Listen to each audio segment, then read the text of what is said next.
It's late at night and you're alone in a quiet, dimly lit library. The air is heavy, the silence deafening. You're buried in your books trying to focus, when suddenly you hear it.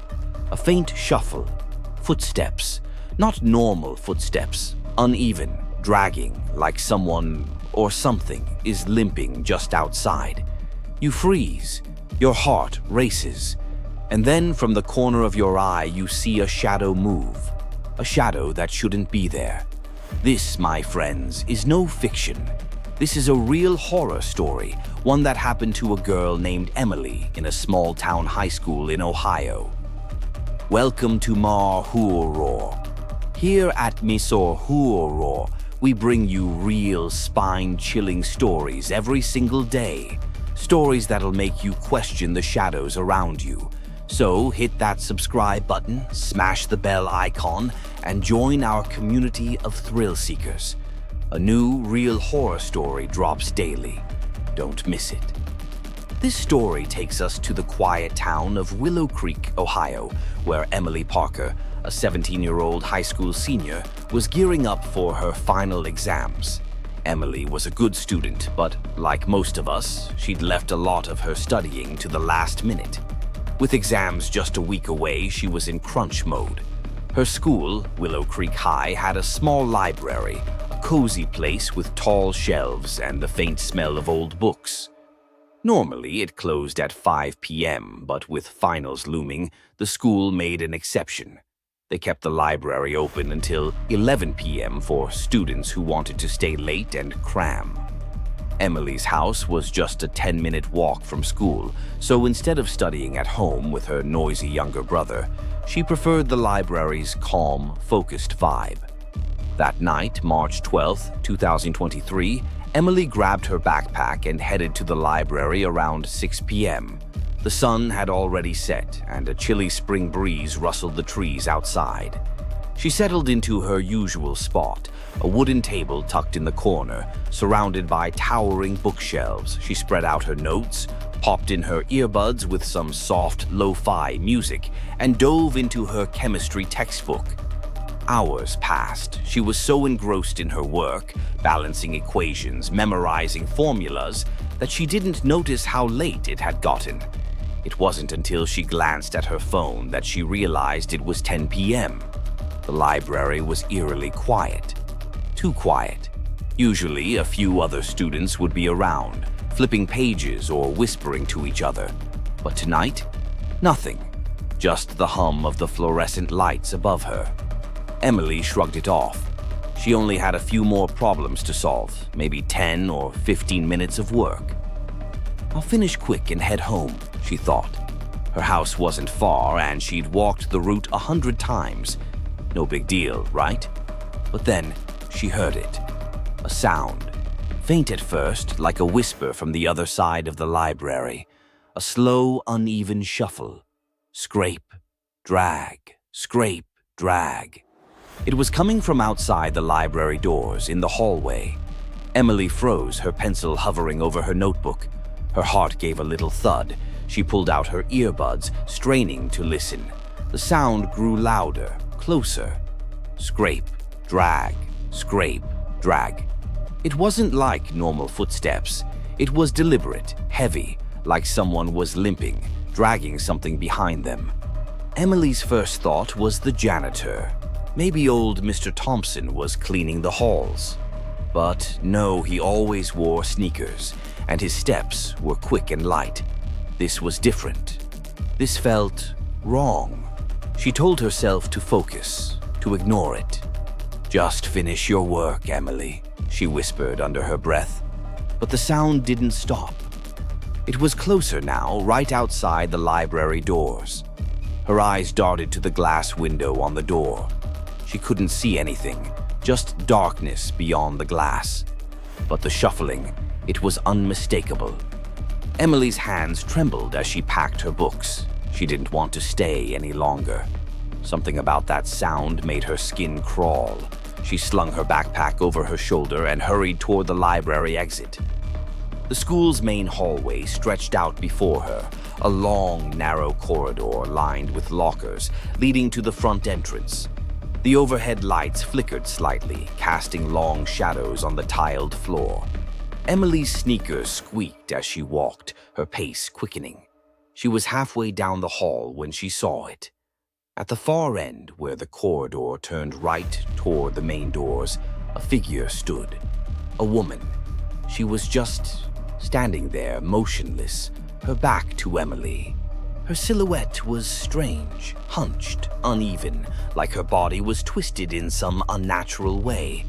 Her hair hung in tangled clumps, and her clothes looked tattered, like they hadn't been washed in years. Emily's breath caught in her throat. "Hello?" she called out, her voice shaky. "Who's there?" The figure didn't move. Not at first. Then, slowly, it turned its head, just its head, toward Emily. The face.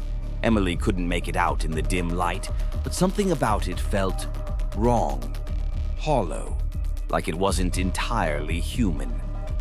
Before Emily could say another word, the figure vanished around the corner. Gone, like it had never been there.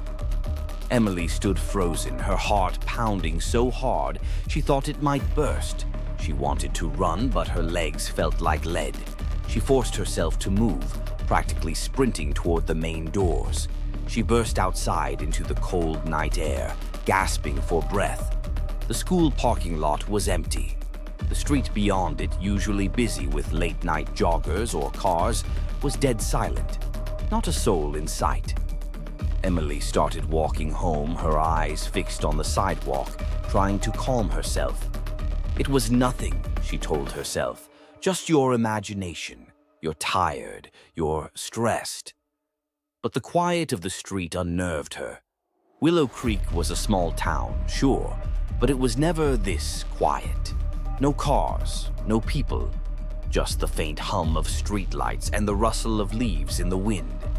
She was about halfway home when she saw it, a shadow on the ground moving alongside her own, long, distorted, like someone was walking just behind her. Her blood ran cold. She stopped, her breath hitching. Slowly, she turned her head. There, about 10 feet behind her, was the woman from the hallway. She was limping, her body jerking with each step. Her arms hung at odd angles, like they were broken. Her hair covered her face, but Emily could feel her staring. Emily's legs moved before her brain could catch up. She walked faster, her heart hammering.